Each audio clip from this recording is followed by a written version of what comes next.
All of this, all the lies about the British royal family, all the racism claims, all the desperate desire to bring down the British monarchy was all for this? For this? Meghan Markle overnight finally joined the Kardashian club. And I feel really sad about it. For all my girls, starting with Kay, she posted, and we know she's looked up to Khloe and Kim and Kourtney for some years. I mean, it's surprising given those three actually work really hard, unlike her. But it's just quite pathetic, isn't it, that this is now the highlight of Meghan Markle's world. A woman who, quite literally, was given the opportunity by the late Queen Elizabeth II to change the world, now has her world changed because the least known, the least popular, the nastiest of the Kardashian sisters decides to post a hamper of dodgy as-ever goodies. Nancy Sidley on this. So Khloe Kardashian posted this on her Instagram stories today on Kylie Jenner's birthday. Khloe did not tag as ever or Meghan Markle. This is my theory. Tonight, Kendall Jenner hosted Kylie's family party. Meghan sent all the Kardashians press boxes hoping they would share it with their many followers. That never happened. Someone from the family regifted the as-ever crap. Khloe then took a pic of it. Meghan sees this hours later and jumps at the chance to be connected to a Kardashian. Here's the problem. By Khloe posting this, probably by mistake, it's going to take away from Kylie's party and all the stuff Kendall is currently trying to merch on her Instagram. She added Meghan gives Khloe Kardashian an as-ever gift basket after Khloe calls herself an N-word lover and Kim is concerned over her baby's skin tone matching the stroller. Ha! But it's the royal family that's racist. Brittany, editor of the Royal News Network, joins me now. Lots going on with this, Brittany. But first, can we just take a look at it from a macro level now? The fact that this was a woman who could have had world leaders in her pocket. And now her weekend is made by an Instagram story from a Kardashian sister who doesn't even bother to tag her. How the mighty have fallen. It's sad. It's pathetic. It really is, Dan, because Meghan, like you said, she was going to interact with royalty. Her and Harry probably would have taken over the role of Sophie and Edward, going to all the big events held in other countries, the weddings, the birthdays, where there's tiara events and everything. And now her day is made by a Kardashian. And it goes to show you where Meghan's really where she was always looking, which was not royalty. It was not being an actual influencer in the world. She really just wants to be a Kardashian. That is her level. And that has always been her level. This idea that she's some brilliant woman who married into the royal family and, they were just too, basically what she always said was too dumb for her, and that she went on and she was going to achieve these great things. No. Meghan is always the one who has been shallow, vain, and vapid. And I think she proves that via this Instagram post. I know. And then Nancy makes the point that actually, if you are going to ally yourself with this family, is there not a bit of hypocrisy, given the previous comments that they've made about, for example, the skin tone of their baby's skin? Now, I'm actually not calling the Kardashians out for that. I think they were having an honest conversation, but I think it does show you, doesn't it, the true hypocrisy of this woman in terms of her hatred for the royal family compared to how she will excuse anything from the Kardashian clan. Yes, because she wants the Kardashians' attention. She doesn't really care about the royal family. And you have to think about the time when Meghan Markle made those allegations. It was at the height of BLM, and she really utilized sort of the reaction to the protests and everything to sort of try to shield herself as a victim. And what's happened over the several years since then is that we've all seen who Meghan Markle really truly is. And it has never been about this alleged racism narrative. No. She just wanted to leave the royal family because she desperately wanted to be a Kardashian. And although the Kardashians, you could argue, don't have a lot of talent, they do work really hard. And Meghan Markle neither has talent nor a good work ethic. And so this whole idea that she was going to come to Hollywood and achieve the great things she couldn't on her own was always going to be a fool's errand. And I think we're really seeing that come to the forefront now, especially with her wine not selling out. But the thing is, Brittany, look, I don't mind the Kardashians. I used to interview some of them during my time doing showbiz, Kim and Chris specifically. And what I would say about them is I love the fact that they are grafters. And they're not grifters, they are grafters. You could argue that how they came to fame was not desirable. Chris leaking a sex tape of her own daughter with Ray J, gross. However, they work every single minute of the day to achieve what they have achieved. They are really living the American dream. I would say they are grafters and Meghan is a grifter. She doesn't put the work in. She's never been prepared to. Big news. Outspoken is now available as a podcast too. So please do subscribe wherever you get yours, Spotify, Apple Podcasts, and make sure you rate and review. I'll take 5 stars, if you may. No, she never really wanted to do that. And that's why we always see her taking shortcuts through PR and now through these scarcity tactics with her brand. She's not actually really wanting to achieve real success. She's always trying to fake it. And the reality is for the Kardashians, for a long time, they were not taken seriously in the entertainment industry at all. They were a bit of pariahs as they were kind of growing this huge following. And then at some point, Hollywood's like, oh yeah, the Kardashians, they're really it now. And now they're all part of the elite A-list really in the entertainment industry. The Kardashians are. And so I think Meghan totally missed the memo, the message, which is that yes, having a title is somewhat impressive in Hollywood. Not a lot of people have that, but very, very, very, very few, even actors, have the level of following and the level of influence that the Kardashians have. And that is not just a product of happenstance. That was as a result of almost now getting closer to 2 decades of really, really, really hard work and being professional, being courteous. I've heard that the Kardashians are wonderful interviews. They give you very good attention, and they have seen the great results of that. And Meghan Markle just can't do any of that. And she's also not authentic. And the Kardashians, like them or hate them, I think they do have a pretty good authenticity chip there. And Brittany, what we constantly get from Team Meghan Markle is a desperate attempt to convince us that she is this hard-working so-and-so, and we just know it's not true. But Daniel Martin, look at this post on Threads this weekend. He wrote, "Couldn't be more proud of you, Meghan." Love Meghan. Yay, team as ever official and Netflix. And he posted this video of her storyboarding for Instagram with the quote, Brittany, that says, "The soil resists, the storms may roar, yet still we push, we labor more. For in the end, the fruits will show, the seeds of efforts always grow, the sweetest taste, the richest prize is born from work beneath skies." So she's toiling away, Brittany. But the only problem is he had to go back months and months and months to get that photo of her putting together quite a lazy storyboard for As Ever. Oh, 100%. I remember seeing that Nancy reposted that, and I saw it before, and I remember thinking, I don't even know if we saw that coverage ever being used. I'm like, what is it? What was it supposed to be? And it goes to show for Meghan, like, despite her claims to the contrary, that she's putting so much effort into this, so much love and joy and whatever, is that this is really just cheap. It's just tacky. She's hardly put any effort into this. She hardly is ever seen using her own products. I find that just so aggravating from somebody who knows a bit about branding and marketing and everything. Like the key thing for a personal brand like this is that you must be willing to use your own products. And Meghan Markle hardly touches any of hers, but this grand vision they're always trying to proclaim about Meghan and how great this brand is just absolutely ridiculous. It's farcical, it's delusional. And I think this weekend especially has shown that there is limits to the level of interest in Meghan. It's quite low and it's not generating sales like it should. And I'm sure behind the scenes, Meghan's probably freaking out just a little bit there. And Brittany, you have posted that actually it looks like the relaunch of As Ever has been a disaster. Look at this.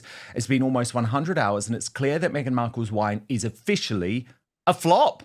She may have tripled her inventory, but it's rather clear that interest has cratered. If the interest was the same as the first launch, she should have sold out in around 3 hours. There's nothing else to do but add this to her list of 2025 failures. This is also why, again, smart business owners avoid the scarcity tactic. It's a neon light to the public and investors when the product is no longer selling out. The magic can only last for so long, and Meghan's seeing the limits. So, Brittany, what do we know about the sales of this wine? So it's obviously very murky because Meghan Markle doesn't want to be super clear, but in a Harper's Bazaar piece, we were told that in the first 10 minutes, 10,000 bottles were sold. Of course, at the very least, that means just 3,000 customers because every customer has to buy three. We also saw that she had a 20% return customer, and that's actually fairly low. That's on the very low end of average. The average is usually 20 to 40, with 30 being good, 40 being great, and 50 being, fantastic. So she's actually revealing to us that the return customer is actually very low. People have to buy either 3, 6, or 12 packs. A lot of people bought 6 and 12 packs.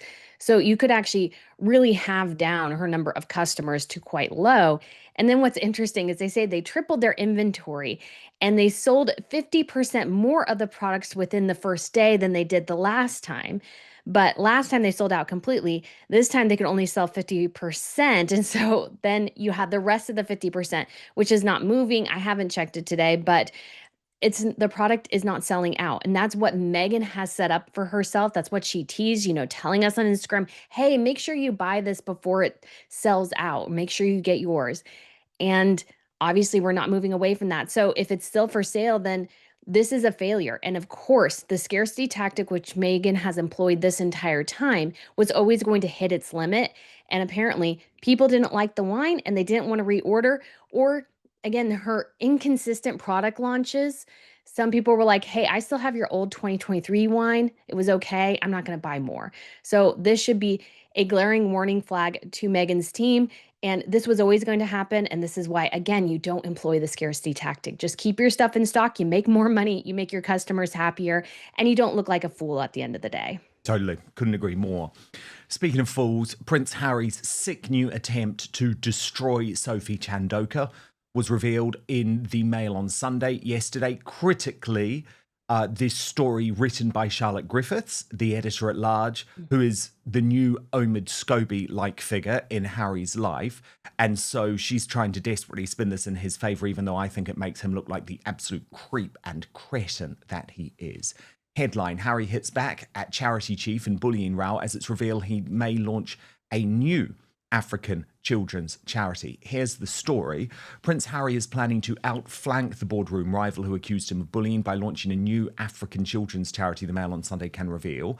The Duke of Sussex last week walked away from Centre Bali following a damaging report into an explosive race row, but sources say he is determined to continue the work of the charity, which he co-founded with Prince Siaso of Lesotho in 2006 in honour of their mothers.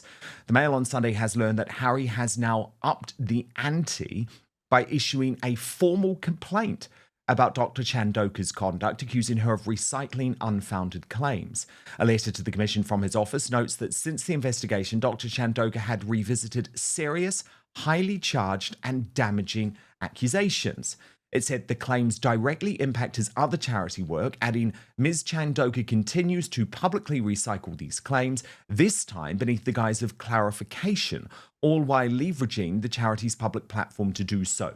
This conduct appears to directly contravene your warning about the risks of airing internal disputes in the media and seems to constitute an ongoing misuse of charitable resources for the pursuit of personal vindication. Then Harry's team threw a whole load of shade via Charlotte Griffiths, who reports this newspaper can now reveal startling new details of the background to Dr. Chandoka's 2023 appointment. In an email to fellow board members, she requested $3,000 a day for her time, claiming this represented a very significant compromise pay cut as she typically charged £2,500 for 60-minute speaking engagements. A source said it raised eyebrows among trustees and was in stark contrast to the selfless pro bono spirit in which most serve. In the event, the Zimbabwean-born lawyer eventually agreed to work pro bono. So, I mean, honestly, Brittany, if that's the best you've got, Charlotte Griffiths and Prince Harry, you better go back to the drawing board, because there is a desperate attempt to try and smear Sophie Chandoka, firstly with the complaint, then with the linking of the fact that, oh, she asked for some money to begin with. Well, she didn't take the money, Brittany, and she's still working on this charity pro bono for free. So in my view, I'm like, if that's all you've got, you are losing this battle, losing badly. But first, we've been told our whole lives that wrinkle creams were the easiest way to look younger. Now, one doctor says that's nothing but old news.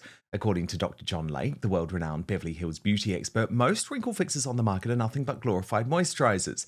They hardly make a dent on your appearance. Some can even be harmful to your skin, he said.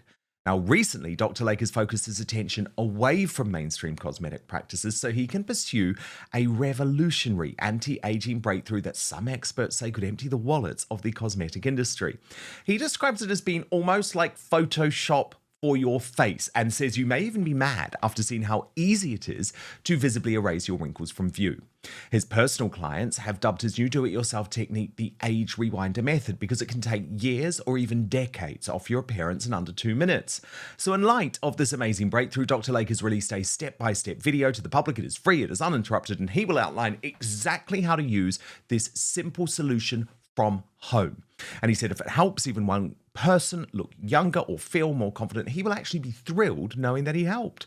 The video's gone viral as you'd expect. It started on Facebook, over 2.3 million views now. The comments and feedback have been outstanding too. Thousands of women report they look decades younger. One commented that it was the best result of anything they've used. They said, I can't believe how well this works. I'll never stop using this. I don't understand how it works, but the results are great. Thank you. So you can find out more about this yourself right now. Go to bhmd1.com/outspoken, or if it's easier for you, you can just click on the link in the description box below this video. That's bhmd1.com/outspoken.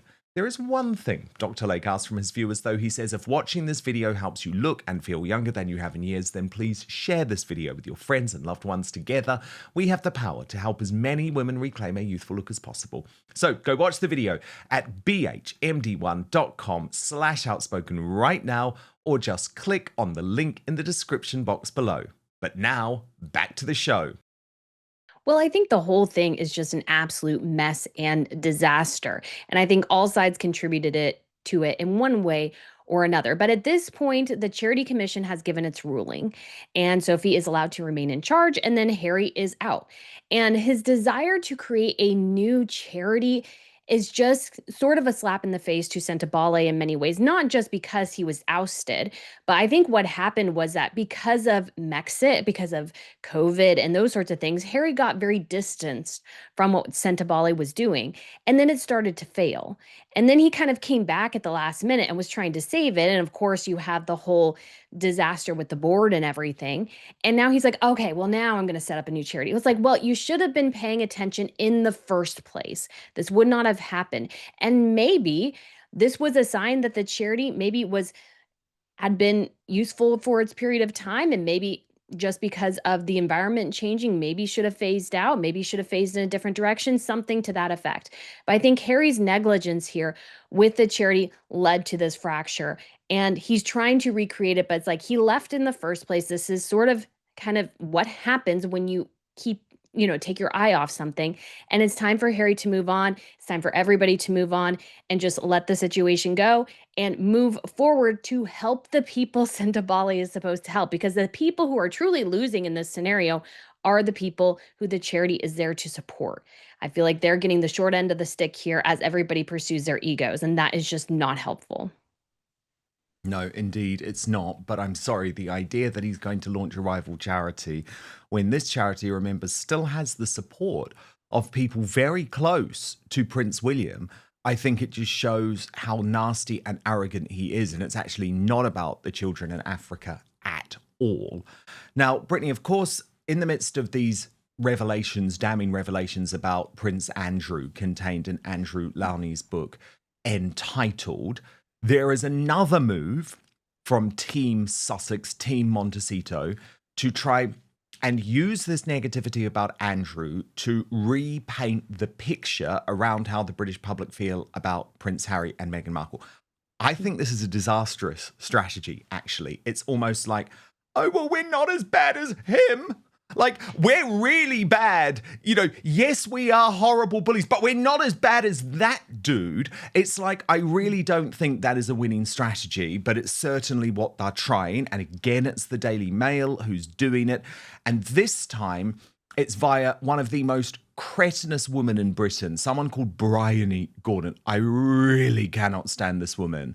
Headlined on the front page, how dare people call my friend Meghan Duchess difficult when Andrew's been so vile? And there's another headline inside which said the appalling events of this week have shown how wrong they are about her. Now, okay, a couple of things to do with this. Firstly, just because someone is really bad, it doesn't mean your friend Bryony is also not really bad. It's like saying we shouldn't punish rapists because they're not serial murderers. I just don't see this as an argument. Now, Bryony then tries to talk about her own experiences with Meghan Markle over the years, forgetting that from day one, they were not friends. She was being used as part of a publicity campaign. She was meeting you, Bryony Gordon, as a journalist who she was desperate to use in the way that you are now being used. So here's the copy from the column. I've got to know Meghan in the years since that first hug. We've gone for lunch, hung out at charitable projects together, and I've visited her at home in Frogmore Cottage in Montecito. For interviews, by the way. Can I just clarify? That's for interviews. She's turning up to interview her, not to hang out. Bryony goes on, each time we meet or exchange texts about life, I wonder if it says about the world that she could be, what it says about the world that she could be so vilified and trolled, while other members of the royal family seem to have been given a free pass to behave as badly as they want. Enter one Prince Andrew, a man with morals so loose that according to a new book, even the loathsome Jeffrey Epstein described him as a perverted animal. It is claimed that the late paedophile financier said of the British prince, he likes to engage in stuff that's even kinky to me, and I'm the king of kink. Like many, I have been gripped by the extracts from Andrew Lowney's book, serialised this week in the Daily Mail. With each sordid allegation, I've become more and more furious that so little was done to help Meghan as she struggled with life in the royal family, while so much was done to protect Prince Andrew. Anyway, on and on it goes. A litany of behaviour which, if true, is so appalling that it could turn the most ardent of royalists into Republican. Somehow Andrew got away with it for decades, while Meghan was branded Duchess difficult the moment she so much as asked the Queen if she might be able to borrow a tiara for her wedding.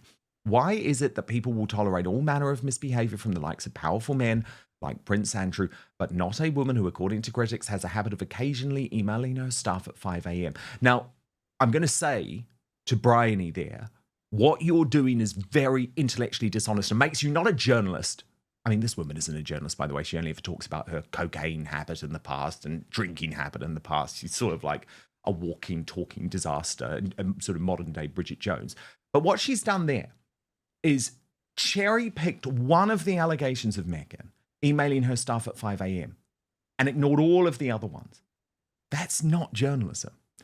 Now, she then talks about the fact that there was this spat between Prince Andrew and Prince Harry, which apparently resulted in Harry giving Prince Andrew a bloody nose.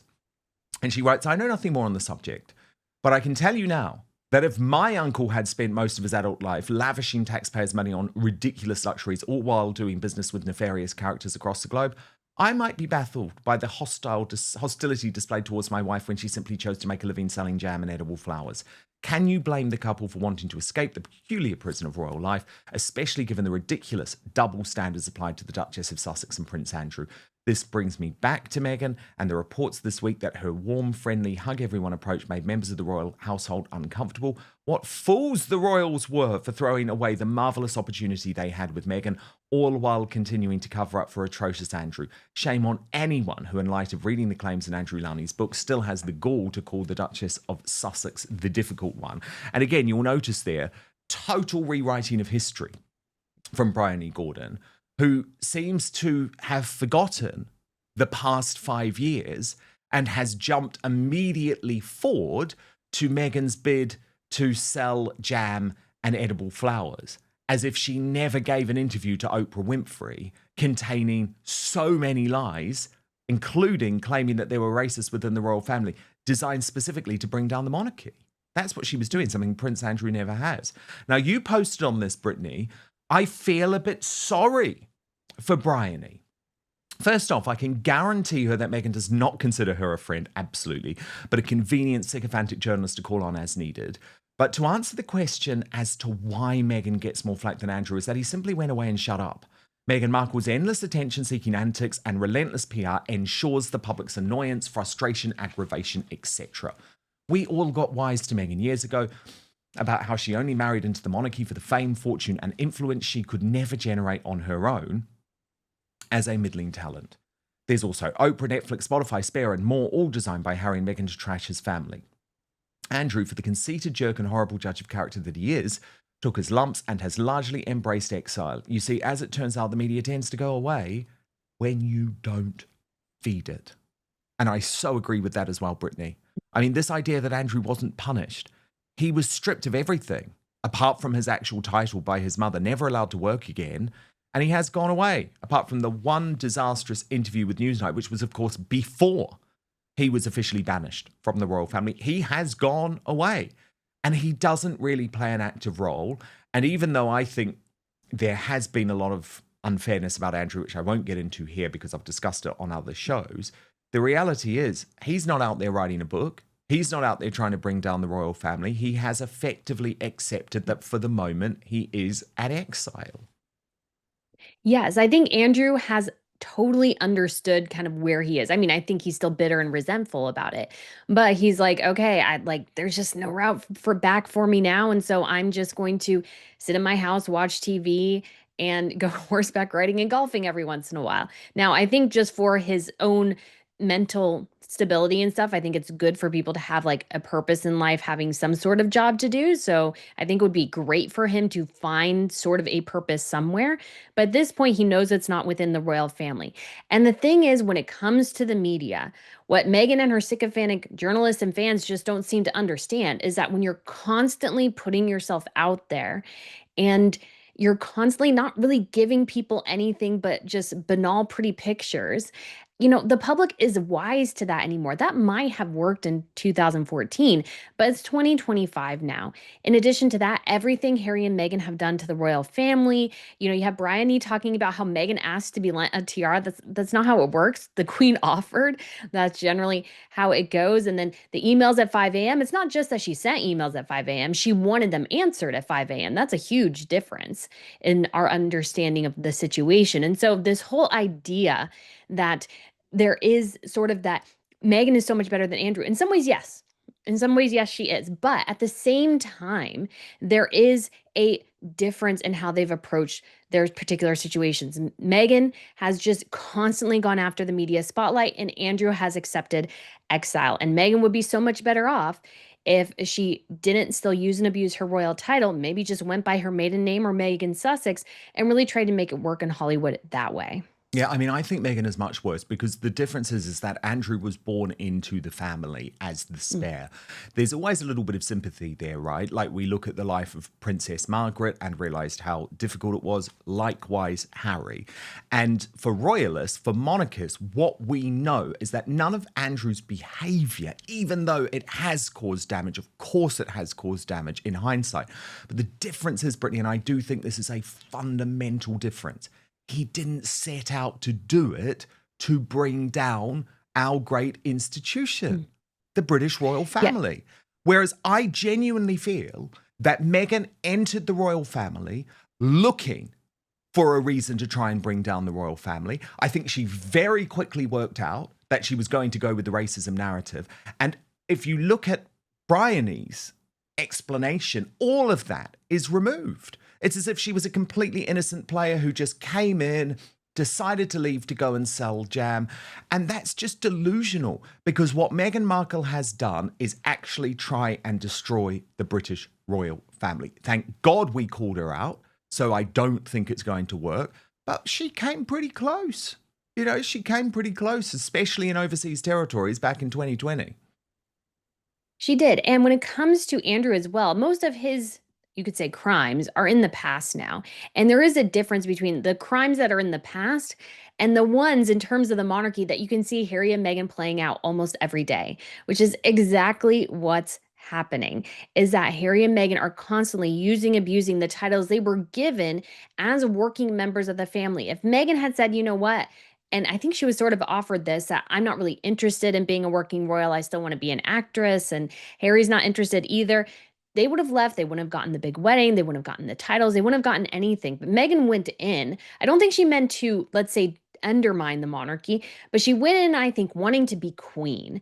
And when it became clear that not only was she not going to be queen, she wasn't going to be the second Diana, nobody really liked her, that she had to follow all these rules as she didn't like, and that a £2 million a year, roughly, salary that her and Harry lived on from his dad was not good enough for her, then she decided to jump ship. That was the moment she was like, oh, I can't do this anymore. And then has been constantly using the title of the family she claims she hates to make money. And yes, Andrew made money too. He made back end deals probably throughout his time as a special envoy that he should not have made. But at the same time, those are in the past. And Meghan Markle right now is out there shilling jam, very expensive jam that's mediocre, using a Duchess title. And that is, I think, in some ways more damaging to the monarchy now than Andrew's crimes in the past. And the question is, will Harry and Meghan do similar things to Andrew in some ways? And you can see parallels, especially between Andrew and Sarah and Harry and Meghan. And that's not a great comparison for them to make at all. For Harry and Meghan's side, they don't want to be compared to them. Very well put, Brittany. And of course, if you do want first access to our Royal Uncancelled after show here on Outspoken, every Monday to Friday, you get it first, you get it live or on demand with no advertising content whatsoever, then please do sign up to my Substack, www.outspoken.live. Substack is a free speech platform, so it also protects me from lawfare and that sort of thing. That's why I'm such a big believer in it. Plus, you can communicate with me directly on there too. www.outspoken.live. Thank you so much for watching Dan Wootton Outspoken. Please click on my face just to the bottom left to subscribe to this brand new independent news source and turn on the notification bell so you'll be alerted to our brand new live shows, uncancelled interviews, and special royal episodes. Outspoken is also now available as a podcast, so you can listen to the show every weekday on the go, wherever you are.